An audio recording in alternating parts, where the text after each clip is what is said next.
Okey. Ulang balik ya. Assalamualaikum warahmatullahi wabarakatuh. Selamat pagi dan salam sejahtera kepada murid-murid cikgu murid tahun 4 SK Lembah Keramat. Okey, hari ini hari Isnin bersamaan 20 September 2021. Okey, setelah kita selesai cuti selama 9 hari, maka hari ini kita akan sambung pelajaran kita. Okey, jadi sebelum kita sambung pelajaran kita, kita akan imbas balik apa yang kita dah belajar semasa sebelum cuti. Jadi semasa sebelum cuti kita telah ataupun kita sedang membincangkan unit yang ke-6 iaitu tajuk ruang. Okey, jadi dalam tajuk ruang ni pertama sekali kamu kena tahu jenis-jenis sudut. Okey, jenis-jenis sudut terbahagi kepada 3 iaitu sudut tirus, sudut tegak dan sudut cakah. Okey, jadi itu perkara pertama yang kamu kena tahu. Yang kedua ialah kamu juga kena tahu jenis-jenis garisan. Terdapat 2 jenis garisan iaitu garis selari dan garis serenjang.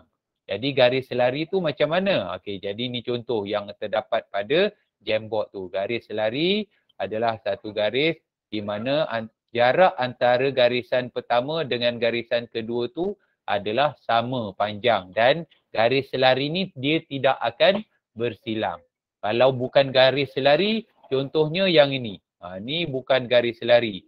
Sebab jarak antara yang pertama dengan yang kedua ni dia tak sama.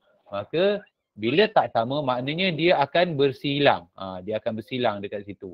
Okey, jadi bila bersilang je dia bukan garis selari. Garis selari dia memang sampai bila-bila pun dia tak akan bersilang sebab dia sentiasa sama jarak antara garisan pertama dengan garisan kedua. Okey, itu adalah tentang jenis-jenis garisan. Jadi garis serenjang tu macam mana? Okey, garis serenjang tu adalah garis di mana dia akan bersilang dan menghasilkan sudut tegak. Contohnya contoh yang ni. Okey, yang ni kita tengok antara garisan pertama dengan garisan kedua ni dia bersilang dekat sini dan sudut persilangan dia adalah sudut tegak. Bila kata sudut tegak, itu adalah garis serenjang. Okey, berbeza dengan contoh yang kedua ni. Contoh yang kedua ni, garisan pertama dengan garisan kedua dia bersilang. Bersilang juga. Jadi bersilang tu tak semestinya garis serenjang. Kita tengok. Okey, kita tengok pula jenis sudut dia. Kalau kita tengok pada jenis sudut ni adalah bukan sudut tegak. Bila kata bukan sudut tegak, ini adalah bukan garis serenjang. Walaupun dia bersilang, tapi dia bukan garis serenjang kerana sudut dia bukan sudut tegak. Yang garis serenjang adalah yang ini sahaja di mana sudut dia adalah sudut tegak. Okey. Jadi itu adalah tentang garis serenjang. Kemudian kamu dah buat latihan. Kemudian cikgu juga telah menjelaskan kepada kamu tentang perimeter. Okey, jadi apa itu perimeter? Perimeter cikgu dah bagi tahu maksud dia ialah jumlah ukuran keliling bagi sesuatu bentuk. Okey, jadi bila kata jumlah itu menunjukkan operasi tambah. Apa yang kita patut tambahkan? Semua ukuran yang keliling ataupun ukuran yang di bahagian tepi. Jadi itu adalah perimeter. Jadi kalau kita tengok contoh yang cikgu dah bagi masa sebelum cuti ini adalah contoh-contoh untuk mengira perimeter. Jadi kalau kita tengok ni dia bagi bentuk segi 4 tepat di mana sisi dia 7 cm, 4 cm, 7 cm, 4 cm. Maka kita jumlahkan semua 7 tambah 4, 7 tambah 7 tambah 4. Jadi perimeter tu ialah 22 cm. Pengiraan tu kita boleh buat dalam bentuk persamaan matematik macam ni ataupun dalam bentuk lazim macam ni. Okey. Tetapi yang penting ukuran dia mesti cukup. Kalau ada 4 sisi bermaksud mesti ada 4 ukuran yang perlu kita masukkan. Tak boleh lebih dan tak boleh kurang. Kalau terlebih atau terkurang, maka jawapan dia akan jadi salah lah. Okey. Seterusnya ialah contoh tentang segi empat sama. Okey, jadi ini dah cikgu terangkan, cikgu tunjuk saja. Ini cara nak kira perimeter untuk bentuk segitiga sama kaki. Okey. Yang seterusnya ialah luas. Dalam tajuk yang ni tadilah. Dalam tajuk yang ni tadi.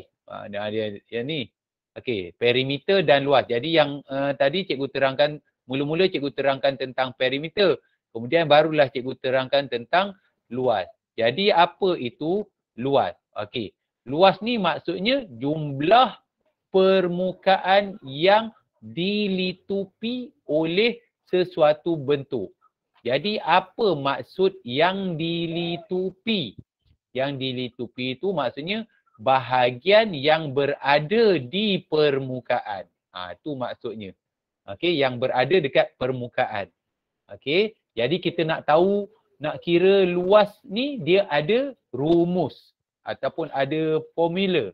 Rumus atau formula ni maksudnya cara kita nak mengira. Ni contoh. Kalau dia bagi bentuk segi empat sama tu, yang warna kuning ni, inilah kita nak kira luas permukaan segi empat sama. Yang ni luas permukaan segi empat tepat. Yang ni luas permukaan untuk bentuk segitiga. Okey.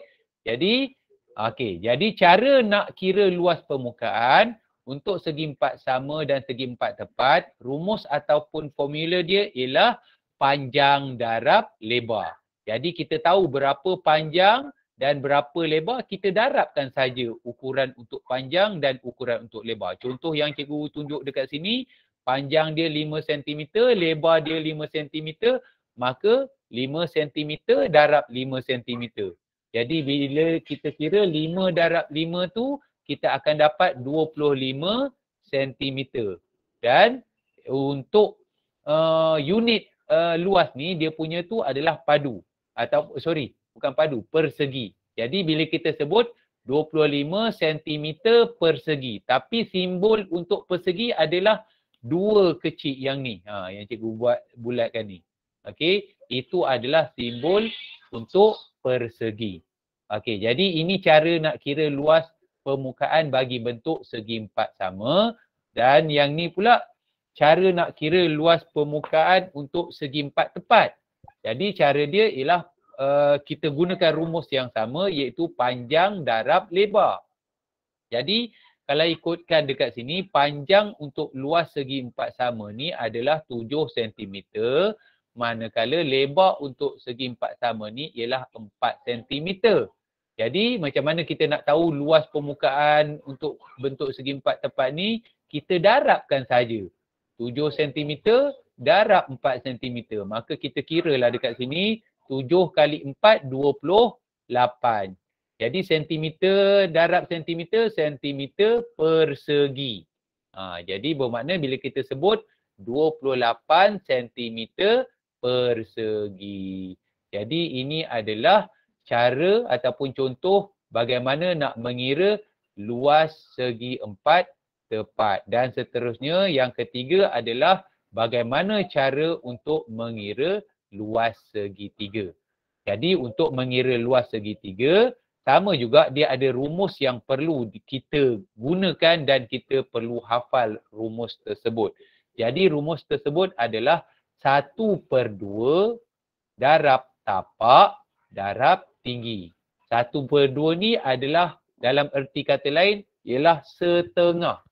Jadi setengah darab tapak darab tinggi. Okey. Jadi bila kita kira contohnya segitiga yang ni, di sini kita dapat lihat tapak dia yang dekat bahagian bawah ni.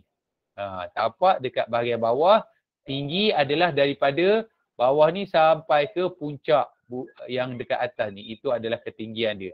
Jadi kalau dalam situasi ni kita ambil 1/2 darab tapak. Tapak tu adalah 6 cm. Jadi bila 6 cm, kita gantikan 6 cm pada ukuran tapak dan darab dengan tinggi. Tinggi dia 9 cm di mana di sini dia punya tu ketinggian dia. Okey, jadi kita selesaikan ni. Okey, nak selesaikan ni kita boleh guna kaedah mansuh lah.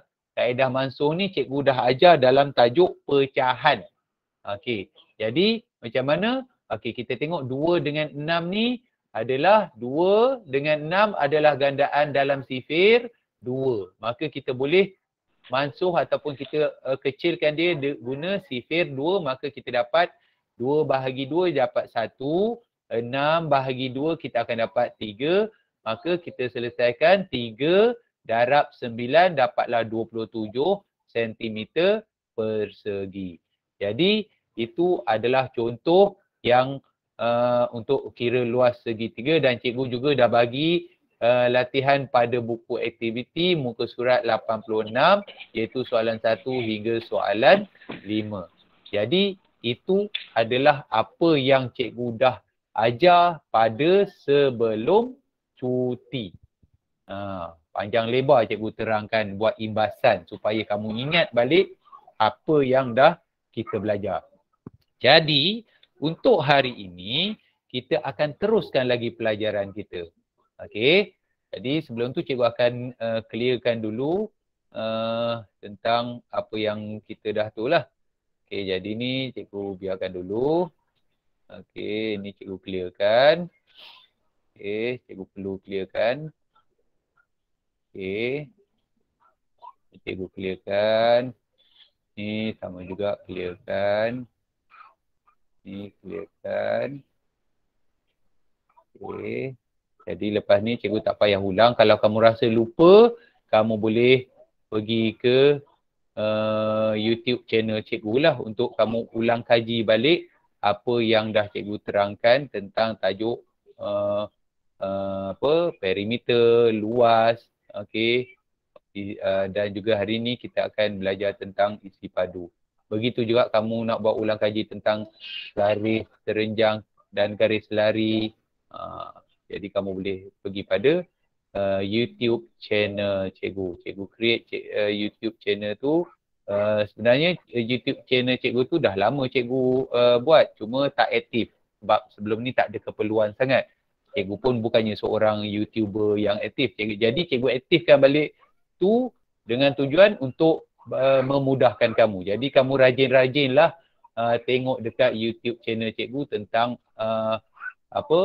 pelajaran yang cikgu record ni. Okey. Jadi cikgu dah tu. Jadi hari ni okey, jadi kita boleh mulakan pelajaran kita. Okey, untuk hari ni kita akan sambung pelajaran kita tentang isi padu. Okey, tentang isi padu. Okey. Apakah yang dimaksudkan dengan isi padu? Okey. Isi padu, kalau ikutkan isi padu adalah jumlah ruang yang dipenuhi oleh suatu bentuk 3 dimensi. Okey, jadi kalau cikgu tulis kat sini jumlah ruang. Jumlah ruang sekejap Okey. Jumlah ruang yang dipenuhi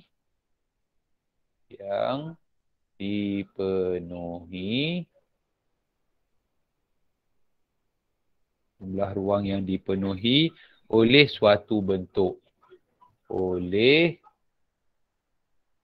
suatu bentuk, ataupun kalau cikgu ringkaskan suatu bongkah. Itu yang dimaksudkan dengan isi padu. Okey. Jadi ini yang dimaksudkan dengan isi padu. Jumlah ruang yang dipenuhi oleh suatu bongkah. Jadi kalau cikgu kita nak imbas balik, apakah yang dimaksudkan dengan bongkah? Apa maksud bongkah? Siapa boleh bagi tahu cikgu? Apa maksud bongkah? Maira boleh bagi tahu ke? Ataupun Syifa ke? Apa yang dimaksudkan dengan bongkah? Ada tak? Tak ada? Okey, tak ada tak apa. No problem. Mungkin kamu masih lagi belum dapat dia punya momentum untuk tu. Okey, jadi cikgu bantu kamu. Bongkah tu adalah bentuk 3 dimensi. Bentuk 3 dimensi. Itu maksud bongkah. Okey, jadi apa itu bentuk 3 dimensi? Okey, kalau ikutkan bentuk 3 dimensi ni, kamu dah belajar masa darjah 2, darjah 3. Contohnya kubus. Kubus bentuk dia macam dadu. Bentuk macam dadu. Okey, ni kubus. Okey.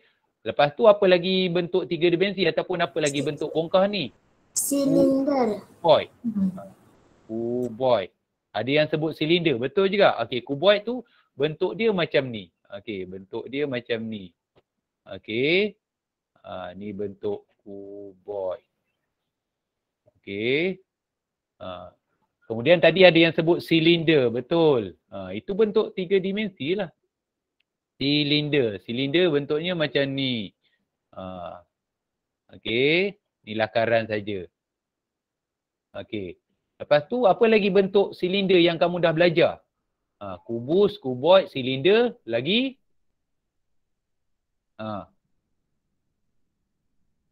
Piramid. Piramid bentuk dia macam ni. Okey. Ni.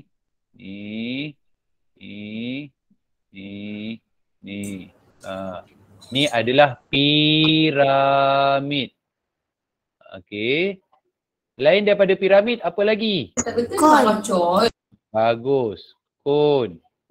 Kon bentuk dia macam mana? Macam yang tu mesti kamu tahu. Kamu rajin makan aiskrim kan? Bentuk macam ni. Okey, ni kon. Apa lagi? Kalau kita tengok tu kubus, kuboid, silinder, lepas tu piramid, kon, lepas tu apa lagi? Bulat. Bulat bukan. Bulat bukan, kalau bulat itu bentuk 2 dimensi. Yes, itu bulat tu bentuk 2 dimensi. Tapi sekarang ni kita nak senaraikan yang 3 dimensi. Jadi apa itu bentuk 3 dimensi selain daripada yang kita dah nyatakan tadi? Okey. Sifra. Jadi apa dia? Sifra. Bukan sifra, sebutan tak betul. Sphere. S-F-E. Sfera. Sfera bentuk dia seakan-akan bulat. Tapi kalau kita lukis bulat macam tu saja. Okey. Sekejap cikgu betulkan sikit. Kalau kita lukis bulat, dia punya tu macam ni sahaja. Itu bulat. Okey, cikgu perbaikikan sikit.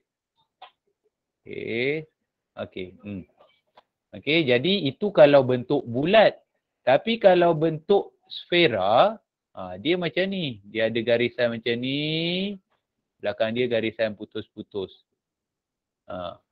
Ataupun macam ni pun boleh juga. Macam ni. Belakang dia ada garisan putus-putus. Itu adalah sfera.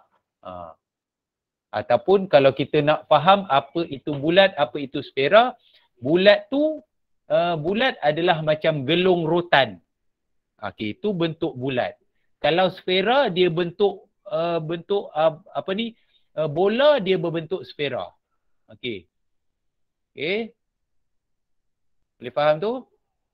Itu perbezaan antara bulat dan sfera. Okey, boleh faham tak ni? Boleh. Okey, sekejap Boleh.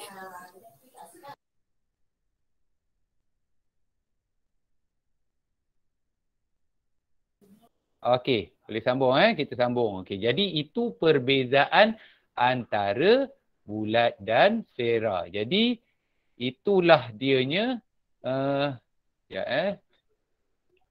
itulah dianya bentuk-bentuk bongkah ataupun bentuk 3 dimensi. Tetapi ada tetapi untuk isi padu, okey, untuk peringkat sekolah rendah ni, kita hanya belajar kira isi padu untuk 2 bentuk ni sahaja. Yang ni cikgu bulatkan yang ni. Oops. Sekejap Okey, untuk peringkat sekolah rendah, kamu belajar untuk kira isi padu 2 bentuk ni sahaja. Iaitu yang pertama kubus, yang kedua kuboid. Yang lain tu kamu nanti sekolah menengah kamu baru belajar macam mana nak kira isi padu untuk silinder, isi padu untuk kon, isi padu untuk piramid, isi padu untuk sfera. Itu peringkat sekolah menengah. Jadi untuk peringkat sekolah rendah ni hanya kamu belajar kira isi padu untuk bentuk kubus dan juga kuboid. Boleh faham tu? Kubus dan kuboid. Minta respon sikit, jangan senyap je. Boleh faham. Okey, bagus. Okey. Jadi seperti yang cikgu bagi tahu tadi, maksud isi padu adalah jumlah ruang. Jumlah ruang yang dipenuhi. Maksudnya kalau kita andaikan bentuk tu adalah bentuk kubus. Okey, cikgu lukis balik dekat sini supaya jelas. Okey, katakanlah kalau cikgu bagi sekejap cikgu cuba tak ada. Dekat sini tak ada bentuk kubus. Okey, katakanlah kalau cikgu lukis sajalah. Okey. Okey. Kalau bentuk tu katakanlah bentuk kubus. Okey. Bentuk tu adalah bentuk kubus. Cikgu lukis kejap. Okey. Okey, maksudnya ini cikgu buat garis putus-putus menunjukkan garisan belakang dia. Okey. Maksudnya yang dimaksudkan dengan isi padu, cikgu nak bagi kamu faham maksudnya kamu bayangkan satu kotak. Kotak tu berbentuk kubus dan dalam kotak tu tak ada apa-apa, dalam kotak tu kosong lah maknanya. Jadi maksudnya kita nak tahu berapakah ruangan yang boleh dimasukkan ke dalam kotak tersebut, dalam bentuk kubus tersebut. Kalau kubus lah, kalau kuboid lah. Jadi maksudnya berapakah yang boleh dimasukkan ke dalam bentuk kubus tersebut. Itu yang dimaksudkan dengan isi padu. Itu kalau bentuk kubus. Kalau bentuk kuboid pun macam tu juga. Katakanlah kita andaikan kotak tu berbentuk kuboid. Kotak tu berbentuk kuboid. Cikgu lukiskan sini. Okey. Jadi okey. Okey. Okey, cikgu buat lakaran dulu supaya bila cikgu buat lukis lakaran ni, maka kamu mudah nak buat bayangan dia tu. Okey, jadi maksudnya kalau kotak tu berbentuk kuboid, okey, bila kita kira isi padu dia tu, maknanya kita boleh tahu berapakah jumlah isi padu yang boleh dimasukkan ke dalam bekas tersebut. Bekas tu kalau bekas kotak lah. Kalau bekas tu bentuk kubus lah. Tu maksud dia. Jadi itu yang dimaksudkan isi padu. Okey. Kalau perimeter hari tu kita nak tahu berapa ukuran yang dekat bahagian tepi saja. Kalau luas pula kita nak tahu berapa dekat permukaan dia. Itu perimeter dan luas. Tapi kalau untuk isi padu ni kita nak tahu berapa yang boleh masuk ke dalam keseluruhan bekas ini. Maknanya kalau kita nak masukkan, katakanlah bekas tu bekas Tupperware lah. Tupperware tu bekas plastik berbentuk kuboid. Jadi kita nak masukkan air ke dalam bekas tersebut. Jadi kita nak tahu berapakah isi padu air yang boleh dimasukkan ke dalam tu. Maka cara dia kita buat pengiraan lah. Pengiraan untuk isi padu. Kalau bentuk tu bentuk kubus, kalau bentuk tu bentuk kuboid lah. Kalau bentuk tu berbentuk kubus macam ni, maka kita boleh tahu berapakah isi padu air. Kalau air lah kan, maknanya cecair. Berapakah isi padu yang boleh dimasukkan ke dalam bekas berbentuk kubus atau kuboid tersebut. Okey. Boleh faham tak penerangan cikgu tentang maksud isi padu? Minta respon? Boleh. Boleh Humaira kata boleh. Okey, yang lain macam mana? Okey, yang lain boleh. Alhamdulillah. Okey. Jadi Boleh. okey, jadi itu adalah maksud tentang isi padu. Sekarang mari kita lihat pula bagaimana cara nak mengira isi padu. Okey. Okey, cara mengira isi padu. Bila nak kira isi padu, dia juga mesti menggunakan rumus. Okey, rumus ataupun formula. Okey. Rumus atau formula tu seperti yang cikgu bagi tahu sebelum ni, itu adalah cara untuk mengira. Okey, cara pengiraan. Itu maksud rumus ataupun formula, cara pengiraan. Jadi apakah cara nak mengira isi padu? Okey. Untuk bentuk kubus dan kuboid, okey, untuk bentuk kubus dan kuboid, isi ataupun rumus dia adalah sama je. Okey, kedua-dua ni, kubus ke kuboid ke, dia punya rumus adalah sama. Apa dia? Okey. Rumus dia ialah panjang, okey, panjang darab dengan lebar, okey, darab dengan tinggi. Jadi ini adalah rumus untuk mengira isi padu. Okey, cikgu ulang sekali lagi. Ini adalah cara mengira isi padu untuk kubus dan kuboid. Bentuk-bentuk lain yang silinder ke, kon ke, seperti yang cikgu dah bagi tahu, itu bila dah peringkat sekolah menengah baru kamu belajar. Untuk peringkat sekolah rendah, dua bentuk ni saja. Sama ada kubus ataupun kuboid. Dan rumus dia sama, iaitu panjang, lebar dan tinggi. Okey, sekarang mari kita lihat pada bentuk kubus dan bentuk kuboid, mana satu panjang, mana satu lebar, mana satu tinggi. Okey, mari kita lihat yang seterusnya. Cikgu bagi kubus dulu. Okey, kubus katakanlah bentuk macam ni, cikgu buat lakaran. Okey. Okey, ni.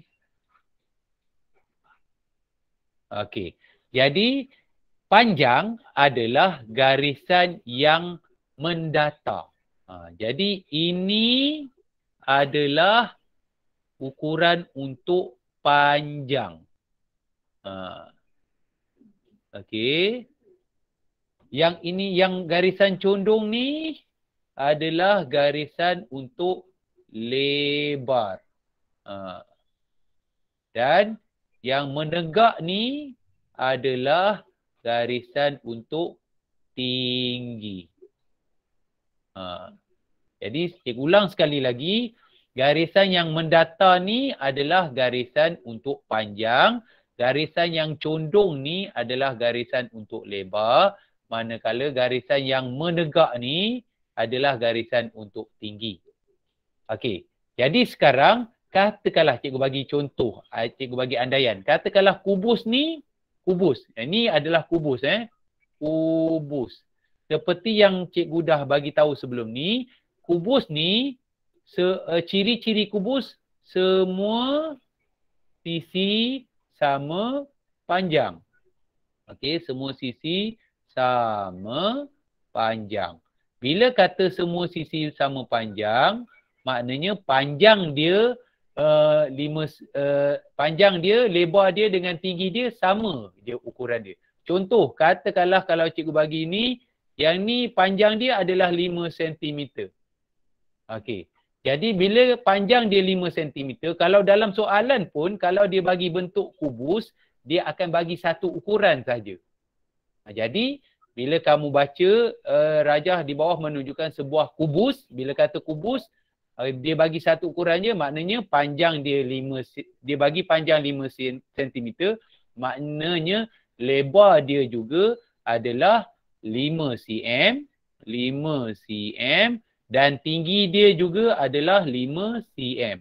Walaupun dia bagi satu ni saja. Okey, jadi cara kita nak mengira, okey, kita kiralah. Okey, sekejap Okey, jadi kita nak kira isi padu kubus. Okey, isi padu kubus sama dengan 5 cm. Ini untuk panjang, darab 5 cm. Yang ini untuk lebar pula, seperti yang pada rumus ni tadilah. Lebar. Yang tinggi dia pun 5 cm. Darab. Operasi darab. 5 cm. Jangan pula kamu ubah operasi tambah pula. Operasi tambah tu untuk perimeter. Okey. Jadi itu adalah untuk isi padu kubus. Jadi kita kiralah 5 darab 5. 5 darab 5, 25. Okey, lepas tu 25, kita sambung kira 25 darab 5. Jadi 25 darab 5 kalau ikutkan 125. Okey, jadi 125. Okey, sekarang unit pula. Unit dia kita tengok sentimeter ni didarab 3 kali. Maknanya bila sentimeter tu didarab dengan 3 kali, maksudnya mesti ditulis cm 3. Kalau luas cm 2. Kita sebut luas sentimeter persegi. Tapi untuk isi padu cm 3, kita cara sebutan dia ialah sentimeter padu. Cikgu tulis dekat sini Cikgu tulis dekat sini supaya kamu tahu. Yang 3 ni membawa maksud padu. Okey, jadi sebutan dia ialah 125 cm padu. Simbol 3 kecil dekat bahagian atas kita sebut sebagai padu. Boleh faham tak murid-murid? Boleh. Okey, bagus. Okey. Jadi ini contoh yang pertama untuk mengira isi padu kubus. Bila biasanya kalau kubus dia hanya akan bagi satu ukuran saja. Sebabnya kamu kena tahu kubus semua sisi sama panjang walaupun dia bagi ukuran untuk panjang ke. Jadi yang lain tu mesti sama 5 cm, 5 cm. Kalau sini 7, sini pun 7, sini pun 7. Itu ciri-ciri bagi bentuk kubus. Okey, sekarang cikgu tunjukkan pula bagi bentuk kuboid. Jadi bagi bentuk kuboid. Untuk bentuk kuboid, okey, cikgu lukiskan dulu. Katakanlah bentuk kuboid tu macam ni. Okey, bentuk kuboid tu macam ni. Dia memanjang macam ni. Okey. Ini, ini dan ini. Okey, lakaran sajalah Okey, jadi bila cikgu buat lakaran, kamu boleh nampak lah. Okey, sekarang cuba kita kenal pasti mana satu panjang, mana satu lebar, mana satu tinggi. Seperti yang cikgu bagi tahu, ukuran yang mendata ni, ini adalah ukuran untuk panjang. Okey, ukuran yang condong ni, ini adalah ukuran untuk lebar. Manakala ukuran yang menegak ni, ini adalah, sekejap Okey, ukuran yang menegak ni, ini adalah untuk tinggi. Okey, jadi ini dia punya dimensi ukuran dia. Jadi, okey, sekarang cikgu bagi contoh ukuran dia. Okey, katakanlah ukuran dia, okey, panjang dia ni katakanlah 8 cm. Okey, yang lebar ni katakanlah cikgu bagi 4 cm. Yang tinggi ni katakanlah cikgu bagi 5 cm. Okey, jadi bagaimana kita nak mengira isi padu untuk kuboid ni? Jadi nak kira isi padu kuboid, isi padu kuboid. Okey. Jadi rumus dia sama macam ni tadi. Okey, nampak panjang darab lebar darab dengan tinggi. Maka kita ambil lah apa panjang dia. Okey, panjang dia 8 cm. Darab. Lebar dia berapa? Lebar dia 4 cm yang ni. Jadi kita tulis 4 cm. Darab dengan tinggi dia. Tinggi dia kita tengok dekat sini 5 cm. Ha. Jadi kita kira lah. Ha. Jadi kalau kita kira 8 kali 4, 32. 32 darab dengan 5. 32 darab 5. Ataupun kalau kita nak buat pengiraan efisien. Kalau kita nak buat pengiraan efisien. Apa itu pengiraan efisien nanti cikgu terangkan. Okey. Pengiraan efisien ni maksudnya kita kira mana nombor yang mudah kita nak congak. Contohnya 4 darab 5. 4 darab 5 ni 20. 20 darab 8. Baru kita darab 8. Jadi kita dapat 160. Pun boleh juga. Itu yang dinamakan pengiraan efisien ni. Kita boleh kira tanpa perlu buat bentuk lazim. Jadi bermaksud, tapi kalau kamu tak boleh nak faham apa itu pengiraan efisien, kamu kira 8 kali 4, 32. Lepas tu barulah buat 32 darab dengan 5. Itu buat dalam bentuk lazim. 2 kali 5, 10. 3 kali 5, 15 tambah 1, 16. Nampak? Jadi, kita pun tulislah 160. Okey, itu baru angka dia saja. 160. Tapi, apa unit dia? Unit dia, kita tengok sentimeter tu didarabkan dengan 3 kali, sebanyak 3 kali. Maka, cm 3. CM3 tu disebut apa tadi? Cuba kamu sebut. CM3 tu disebut apa? Respon? Padu. Yes, betul. Sentimeter CM3 tu disebut sentimeter padu. Maka jawapan dia bila kita sebut adalah 160 sentimeter padu. Okey? Boleh faham tu?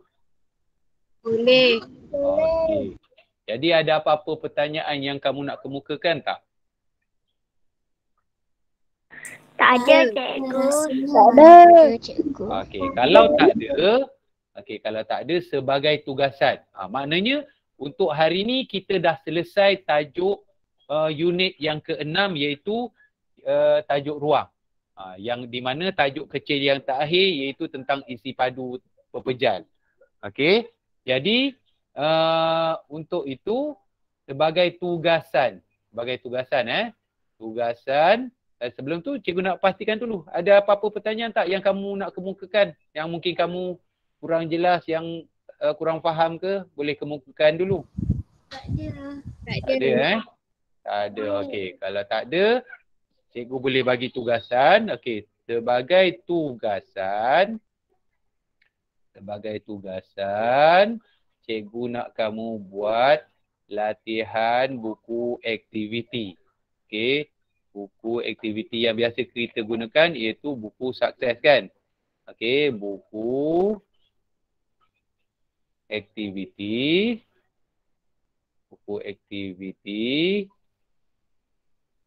Okey, sukses A+. Okey, A+. Okey, muka surat berapa tu? Muka surat 87. Okey, 87 kalau kita tengok tu, yang bahagian atas tu ialah mengira mengira bilangan kubus dalam unit bersisi 1 unit. Okey, yang bawah tu barulah seperti yang cikgu jelaskan tadi. Okey, kemudian muka surat 88. Okey, muka surat 88 tu adalah soalan penyelesaian masalah. Okey, kemudian muka surat 89. Okey, itu soalan tentang yang berkaitan dengan soalan kebat. Okey, soalan kebat. Jadi itu sahaja latihan. Maknanya untuk kelas akan datang, cikgu nak pastikan kamu dah siap latihan muka surat. Sekejap sekejap.